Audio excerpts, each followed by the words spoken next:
সন্তানের খবর নিতে চাই না, বাবার খবর নিতে চাই না, জানতে চাই নবী কেমন আছে। যেয়ে দেখে আল্লাহর নবী মাথাটা নিচু করে বসে আছে, হেলমেট ভিতরে কান ভিতরে ঢুকে গেছে, নবীজির সামনের দাঁত হয়ে গেছে, নবীজি কথা বলতে পারে না। নারীজি দাঁড়াই বলেন, ইয়া রাসূলুল্লাহ আসসালামু আলাইকুম। নবী বলতেছে, ও আল্লাহর বান্দী, আমরা হাজারো চেষ্টা করে তোমার বাবারে বাঁচাতে পারি নাই, হাজারো চেষ্টা করে তোমার ভাইরে বাঁচাতে পারি নাই, তোমার স্বামীরে বাঁচাতে পারি নাই। তোমার একমাত্র সন্তান যখন মারা যাচ্ছিল, আমি নবী তখন উহুদের পাহাড়ে দাঁড়িয়ে আছি, দেখলাম যুদ্ধ করতে করতে তোমার ছেলের একটা হাত কাটা পড়ে গেল। তোমার ছেলে দেখলাম বাম হাত দিয়ে পতাকা ধরে রেখেছে, বাম হাত কাটা গেল। এরপর দেখলাম তোমার ছেলের ডাক দিয়ে কান দিয়ে পতাকা ধরে রেখেছে। কিছুক্ষণ পরে যখন আক্রমণ হলো, আমার দিকে তাকাইয়ে বলতেছি, ইয়া রাসূলুল্লাহ, আমার মার দুনিয়ায় আমি ছাড়া আর কেউ নাই, মা বলে ডাকার মতন আমি ছাড়া আর কেউ নাই। আমার মাকে শেষ সালাম দিয়ে দিও, যদি আল্লাহ রাসূল আমার মাকে শেষ সালাম দিও, জান্নাতের সিঁড়িতে আল্লাহ আমার মায়ের সঙ্গে পরিচয় করাইয়া দিবি। নবীজি বললেন, তোমার সন্তানকে আমরা বাঁচাই রাখতে পারি নাই। আল্লাহ নবী বললেন, আমরা কিছুই করতে পারি নাই। ওই নারী বলতেছি, ইয়া রাসূলুল্লাহ, বাবা মারা গেছে দুঃখ নাই, ভাই মারা গেছে দুঃখ নাই, ছেলে মারা গেছে দুঃখ নাই, স্বামী মারা গেছে দুঃখ নাই, আমার জীবনের সবচেয়ে বড় পাওয়া আপনি এখনো বেঁচে আছেন। শাহজাহানপুরের মুসলমানেরা বলুন তো, আল্লাহর নবী যুদ্ধ করতে গিয়ে এই কাপড়ের টুপি খুলে কোন টুপি পরেছিলেন? আরো জোরে বলেন, কোন টুপি পরেছিলেন? কাপড়ের টুপি খুলে নবীজি লোহার টুপি পরেছিলেন। এই কাপড়ের জামা খুলে কোন জামা পরেছিলেন? তাহলে তাই যদি হয়, আজকে শাহজাহানপুরের মুসলমানেরা শপথ দিতে হবে, যদি দিন কায়েমের জন্য এই টুপি খুলে যদি লোহার টুপি পরতে হয়, এই জামা খুলে যদি লোহার জামা পরতে হয়, সবটা রাজি, তবুও বাতিলের কাছে দেশটারে ছেড়ে দিতে রাজি না।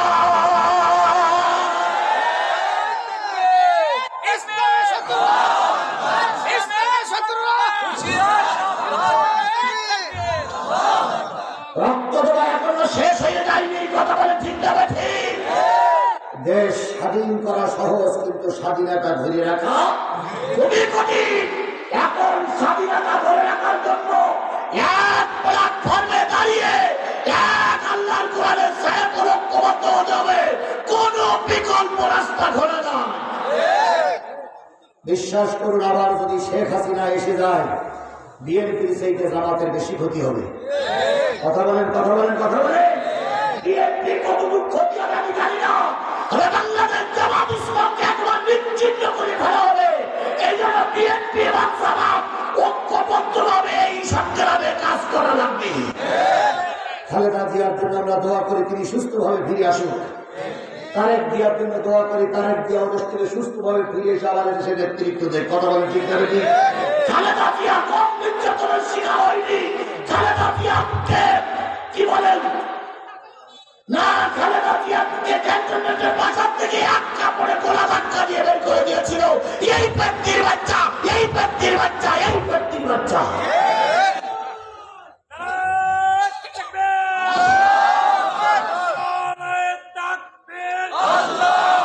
তারেক জিয়াকে দীর্ঘদিন দেশে আসতে দিচ্ছে না এই ব্যক্তির বাচ্চাদের ষড়যন্ত্রের কারণে। কথা বলে ঠিক না ঠিক?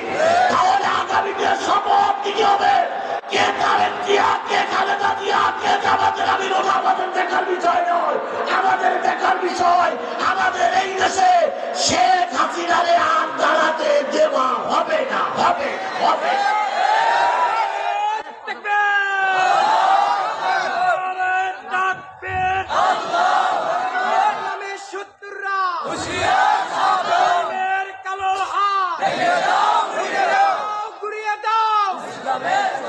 আমার ভাইরা, চলবে চলবে চলবে। আল্লাহ আমাদের সবাইকে ধৈর্যের সঙ্গে মোকাবেলা করার তৌফিক দান করুন। আল্লাহ নবী উহুদের যুদ্ধে যাবে, কয়শো লোক নিয়ে কেটে পড়েছে, সঙ্গে আছে কয়শো, 700। নবীর মনটা খারাপ। আল্লাহ নবী যখন মেম্বারে করে দাঁড়ালেন, ওমর জিজ্ঞেস করেন, ইয়া রাসূলুল্লাহ, মন খারাপ করে পাই 300 লোক নিয়ে হুজুর কেটে পড়েছে। নবী চিন্তিত। হঠাৎ করে পিছন দিক থেকে একটা লোক দাঁড়িয়ে বলেন, ইয়া রাসূলুল্লাহ, চিন্তা করবেন না, আমাদের এই মদিনায় একটা যুবক আছে, ওই যুবক যদি কালেমা পড়ে তাহলে মুসলমানদের হাত অনেক গুণ বেশি শক্তিশালী হয়ে যাবে। লোকের মতন লোক হলে বেশি লোক লাগে না, 2-1জনই যথেষ্ট। এই কথা বলেন, 2-1জনই যথেষ্ট। কথা বলেন ঠিক যাবে ঠিক। বাংলাদেশের হেফাজতের আলেমেরা আছে, বাংলাদেশের তাবলীগীর আলেমেরা আছে, বাংলাদেশের চরমোনার আলেমেরা আছে, বাংলাদেশে আলিয়ার আলেম আছে। কোন আলেমদের ভারত ভয় পেত না, একমাত্র ভয় পেত আল্লামা সাঈদীকে।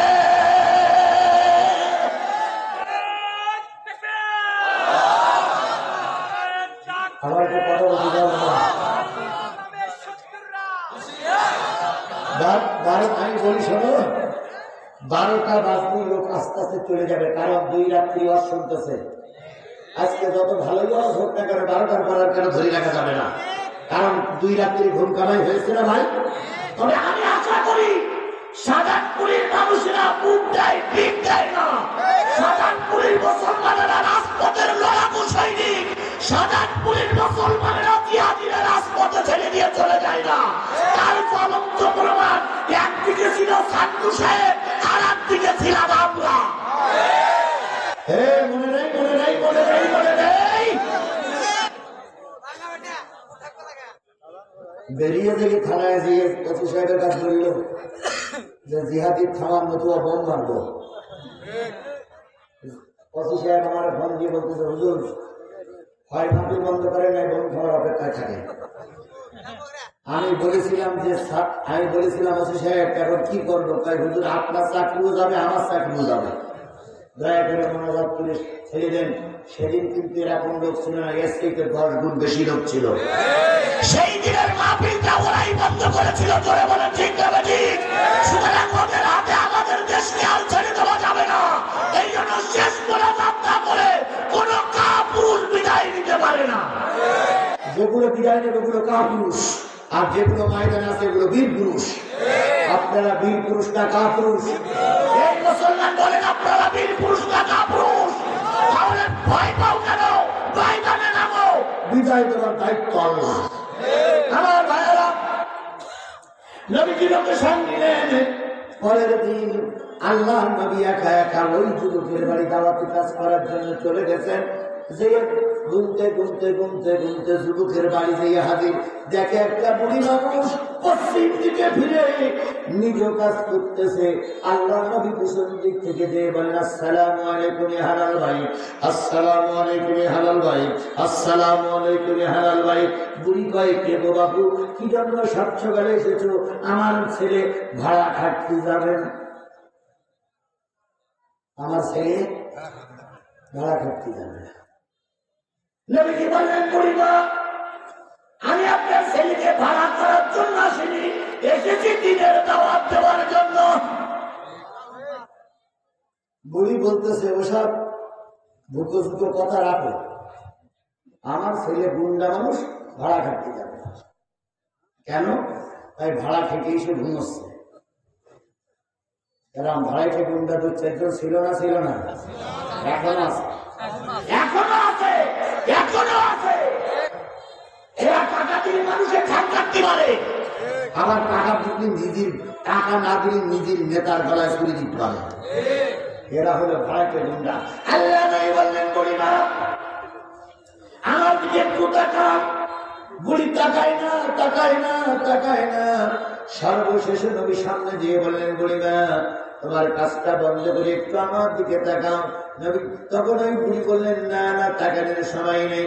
নবীজি বললেন, বুড়িমা, আমি তোমাকে আধা ঘন্টা ধরে ধরে মা মা বলে ডাকতেছি, একটি বারের জন্য আমার দিকে তাকাও। বুড়ি নিজের কাজ করে নবীজির চেহারার দিকে একবার তাকালেন। সুবহানাল্লাহ বলেন, আরো জোরে সুবহানাল্লাহ বলেন।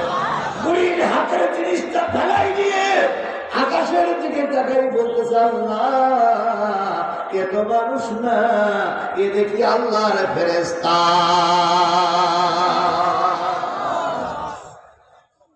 বুড়ি বলতেছে, তুমি ফেরেশতা না মানুষ?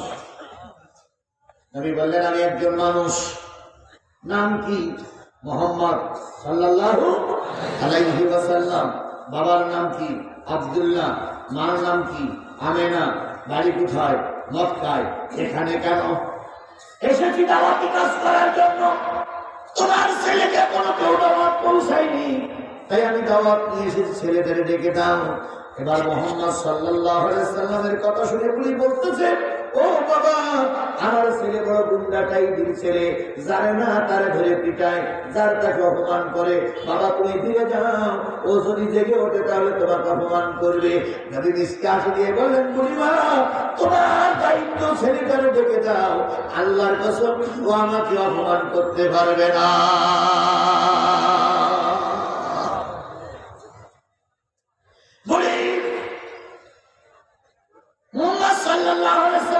সঙ্গে কথা বলতে বলতে এক পর্যায়ে যখন রাস্তা দিয়ে হাঁটতেছে, নবীজি বললেন, বুড়িমা তোমার ছেলেরে বলো আগামীকাল আমি আবার আসবো, আবার যেন সে আমার কথাটা শুনে কাল আমি আবার আসবো। বুড়ি নবীজি চলে গেলেন। বুড়িমা একটা উপরে টিলার করে চূড়ার করে দাঁড়িয়ে অনেকক্ষণ ধরে ধরে দাঁড়াই থাকলেন। কখন নবী গন্তব্যস্থলে চলে যায়। হঠাৎ করে আমাদের ঘুম ভেঙে গেল, ওই যুবকের ঘুম ভেঙে গেল। ওই যুবক মারে খুঁজতে খুঁজতে যেয়ে দেখে টিলার করে দাঁড়িয়ে পূর্ব দিক ফিরে কাঁদতেছে। এবার ওই যুবক মার গায়ে হাত দিয়ে বলতেছে, মা বাবা, মা গো কাঁদবো কেন? তোমাকে কেউ খারাপ ভাষা ব্যবহার করেছে? তোমাকে কেউ অপমান করেছে? বুড়ি বলতেছে, না। তাহলে কাঁদবো কেন? কাঁদবি এই কারণে, তুই অনেক বড় হয়েছিস, তোর মর্যাদা অনেক বেড়েছে, তাই তোর সম্মানের জন্য আনন্দের কান্না কান্দি। না না না মা, তোমার চোখের পানি আমি সহ্য করতে পারি না, চলো ঘরে চলো। মা আর ছেলে আর মা যখন দুইজন আসতেছে, মাঝপথে ছেলে থমকে দাঁড়ায় বলতেছে, ও মা ও মা ও মা ও মা।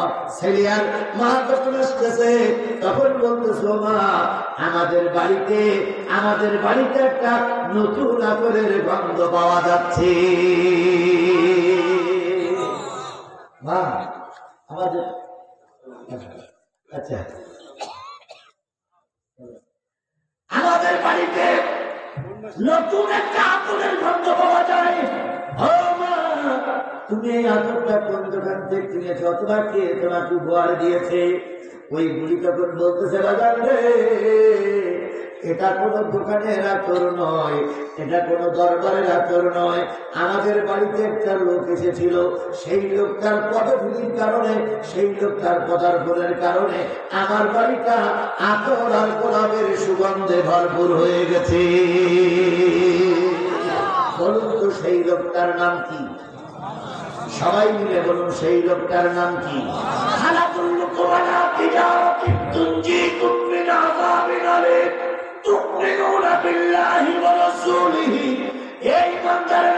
আমি তোমাদেরকে এমন একটা ব্যবসার কথা কি বলে দেব না, যেই ব্যবসা করলে তোমরা কেউ জাহান্নামে যাবা না। তার ভিতরে 1 নম্বর মূলধন হচ্ছে কার পরে ঈমান আনো। আল্লাহ আরো জোরে বলেন, কার পরে ঈমান আনো? আল্লাহর পরে ঈমান আমাদের আছে না নাই? আরো জোরে বলেন, আছে না নাই? কতটুকু না ঈমান আছে কিনা সন্দেহ আমার। জিহাদি মাহফিল, এই বগুড়া জেলার ভিতরে জিহাদি মাহফিল চলছে। ওসি পুলিশ সবাই এসে হাজির। কোমরের থেকে পিস্তল বের করে টেবিলের উপরে রেখেছে। এক চাচা নাতি নিয়ে শুনতে আসছিল, এই বগুড়ার কথা বলতেছি। নাতি ঘুমাইছে, চাচা আওয়াজ শুনতেছে। হঠাৎ করে অফিসার যখন এই ডিবাল বার যখন টেবিলের উপরে রেখেছে, চাচা তখন নাতি বলতে, ও লাইন খারাপ। নাতি বলতে, দাদা আরো আর শুনে না, আমি একটু ঘুমোই নেই।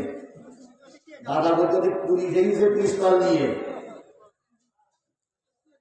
দাদা চলে যাচ্ছে, নাতিদের জুতো খায় সকালবেলা নেব, তুই এখন বাড়ি আর হুজুর তো করিস আর আমাদের মেরিস। এইরকম সময় আমাদের পার করা লেগেছে না লাগেনি? এই কথা বলে লেগেছে না লাগেনি? তাহলে আল্লাহর পরে ঈমান অত সহজ জিনিস নয়। আল্লাহর পরে ঈমান যাদের ছিল তারা ফাঁসির মঞ্চে দাঁড়িয়েও ফাকিরের কাছে ক্ষমা ভিক্ষা চাইনি। এরকম ইমানদার লোক যদি আবার তৈরি হয়, এদেশে শান্তি আসবে না? আসবে না? আল্লাহর পরে ঈমান আনা, আমি রসুলের পরে ঈমান আনার পরে কথা বলতেছি, রসুলের পরে ঈমান আনার পরে কথা বলতেছি। এবার বুড়ি বললেন, বাবা একজন ভালো মানুষের পদার্পণের কারণে আমার বাড়িতে এমন একটা সুগন্ধ বাহির হয়েছে। মা তখন যখন কথা বললেন, তখন ওই যুবক, ওই গুন্ডা যুবক বলতেছে, আমার সেই লোকটার নাম কি? সেই লোকটার নাম মোহাম্মদ সাল্লাল্লাহু আলাইহি ওয়াসাল্লাম। নারী কোথায়? প্রায় বংশে ওই যুবক নাম তারা লাফাই উঠে বলতেছে, না এই যুবকের কি বলে জীবিত অথবা মৃত্যু ধরে দিতে পারলে মক্কার অর্ধেক অংশ তার নামে লিখে দেওয়া হবে, পৃথিবীর সবচেয়ে সুন্দরী মেয়েটার সঙ্গে দিয়ে দেওয়া হবে, তাকে 70টা পুরস্কার দেওয়া হবে। মা কোন পথে গেছে? আমি যাবো, মোহাম্মদকে ধরবো, জবাই করবো, কাল্লা নিয়ে ওই আবু সুফিয়ানের কাছে জমা দেবো। সেদিন কাল্লা জমা দেওয়ার জন্য অর্ধেক লিখে দিতে চাইছিল, আজকে কাল্লা জমা দেওয়ার জন্য লোক তৈরি হয়েছে না হয়নি? এখন বাংলাদেশের সবথেকে জনপ্রিয় স্কলার, জনপ্রিয় বক্তা মিজানুর রহমান আজানি। এই কথা বলেন ঠিক না? ঠিক। আজারির মাহফিলে কয় লক্ষ লোক হয়? 20 লক্ষ, 25 লক্ষ, 30 লক্ষ লোক হয়। সেই আজারির মাথা কেটে দেওয়ার জন্য আমাদের দেশের একজন মৌলবী 10 লক্ষ টাকা তার কাল্লা ঘোষণা করেছে। এ কথাটা কি আপনারা শুনেছেন আগে কোনদিন? অবশ্যই শুনেছেন। তাহলে সেদিন রসুলের কাল্লা কেটে দেওয়ার জন্য পুরস্কার ঘোষণা হয়েছিল। আজকে আজারির কাল্লা কেটে জমা দেওয়ার জন্য যারা 10 লক্ষ টাকা ঘোষণা করে, এরা মুসলমান নামের কলঙ্কিত ভাইয়ের কলঙ্কিত সন্তান। মিজানুর রহমান আজারি আমাদের দেশের একটা সম্পদ। কথা বলেন, কথা বলেন, কথা বলেন। আমি দূরের থেকে শুনলাম মিজানুর রহমান নাকি এই বগুড়াতে আসবে। আমি শুনেছি আসবে নাকি। যদি আসে আপনারা খুশি না বেজার? বলেন খুশি না বেজার? কিন্তু বাতিল পন্থীরা এটা মেনে নিতে পারবে না, শুধু পাচ্ছে না। এখন আওয়ামী লীগের দোসররা এদেশ থেকে বিলীন হয়ে এখন আছে। শেখ মুজিবুর রহমানকে নিজে মেজর ডালিম বলেছিলেন, কর্নেল রশিদ বলেছিলেন যে দুপুরে রেখে গেলাম, এরা কোন রক্ত পরে বুঝবি। আর ওরা যে কোন রক্ত আমরা 15.5 বছর বুঝিনি। এই কথা বলে 15.5 বছর বুঝিনি। আজকে রাত 9টার থেকে কর্নেল রশিদের সঙ্গে আবার টক শো চলছে। আগের দিন টক শো অংশগ্রহণ করেছিল কে বলেন তো? ডালিম। আর আজকে টক শো অংশগ্রহণ করেছে মেজর রশিদ সাহেব। অংশগ্রহণ করার চলাকালী অবস্থায় না করতে এসেছি। যখন আমি এখানে স্টেজে কথা বলছি, তখন তার টক শোয় লাইভে উপস্থিত ছিল 2 লক্ষের মতন লোক। শেষ পর্যন্ত 5 লক্ষ লোক হয়েছে, আল্লাহ ভালো জানে। আগামীকাল বিস্তারিত জানা যাবে।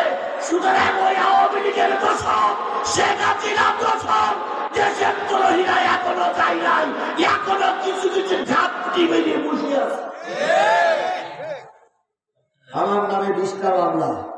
আমি মাঝে একদিন এলাকায় যাওয়ার পরে আমার নামে যে মামলা দিয়েছিল, অধিকাংশ মামলা ওই লোক দেখি একটা চেয়ারের উপরে বসে আছে, হাতে একটা তসবি, মাথায় একটা টুপি, খোসা খোসা দাঁড়িয়ে দিতেছে। আমার জিজ্ঞেস করে, জিহাদি কেমন আছো? আসি তো, তোমার কি হলো?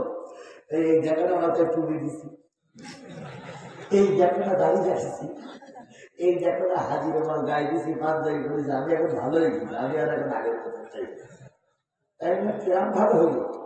আগে ছিলাম আর্মিক, এখন হয়েছি জমা। আগে ছিল আর্মিক, এখন হয়েছি কি? আমি বললাম তোমার জমাতে ঢুকু লেখে না, জমাতে ঢুকতে ঢুকতে ভরণ করম পূরণ করা লাগে। তোমার জমাতে ঢুকেছি কেনা, ওই ঢুকুনি লাগি না, আমি এমনি এমনি জমা। তাহলে জামাত স্কুলের কোনো নেতাদের সঙ্গে সাক্ষাৎ টাকা লাগবে না, আমি এমনি এমনি জমা। এরকম কিছু শয়তান এরকম কায়া পাল্টাইছে, কথা বলেন ঠিক না ঠিক? এরা বিএনপির ভিতরে ঢুকেছে, জামাতের ভিতরে ঢুকে জামাত এবং বিএনপিকে কলুষিত করতে যাচ্ছে। এদের থেকে জাতি সাবধান। যদি কোন ব্যক্তি তওবা করে ফিরে আসে, ইসলাম তার জন্য দরজা খুলে রেখেছে, তবে সেই তওবাটা প্রকৃত তওবা করা লাগবে। কায়া পাল্টাইলে তওবা করলে জাতি মেনে নেবে না। আল্লাহ আমাদের বোঝার তৌফিক দান করুক।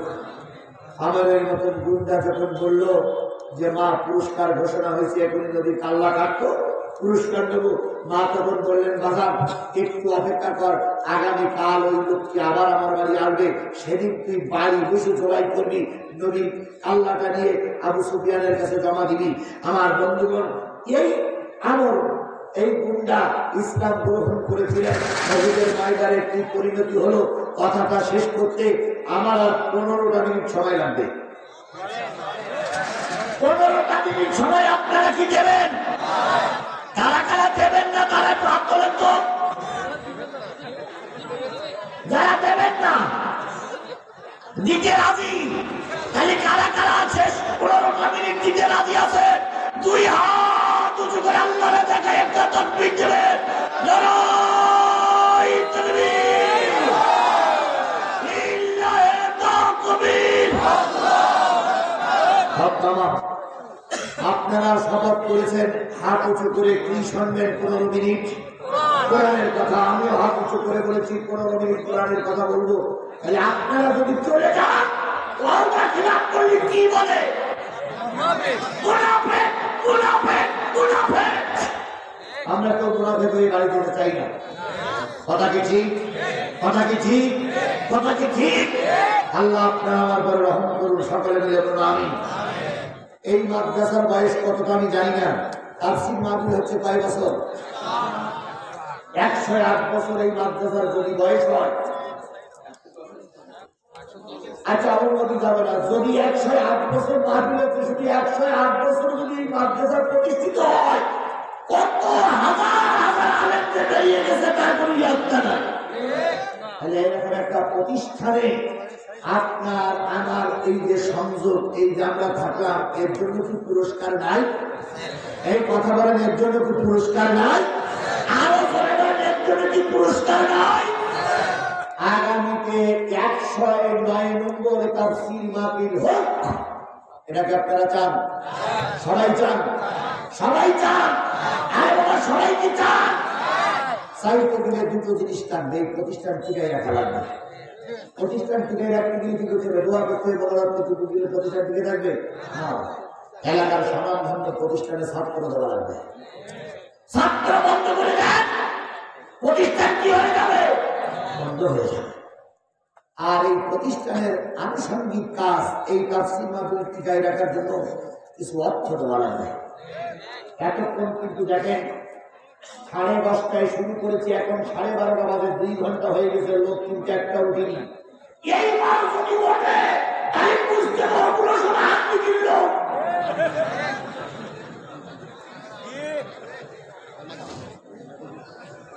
সুতরাং আমি আপনাকে জোর করে বসাই রাখবো না, তবে আমার দাবি এই প্রতিষ্ঠানটা টিকায় রাখার জন্য আমি কিছু কথা বলবো। এই ফাঁকে যদি কোনো লোক ওঠে, তাহলে বুঝতে হবে এই মাদ্রাসার সেই লোকটা সবচেয়ে বড় শত্রু।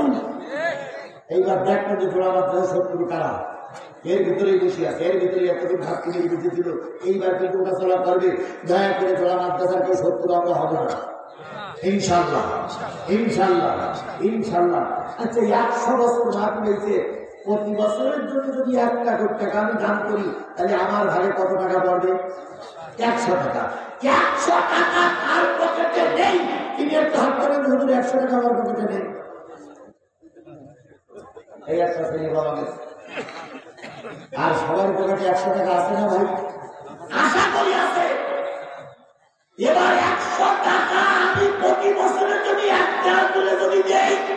500। এখন চিন্তা করতেছেন হুজুর এত তো নষ্ট শুনলাম রেডিও ভালো 100 টাকা চাইছেন। আচ্ছা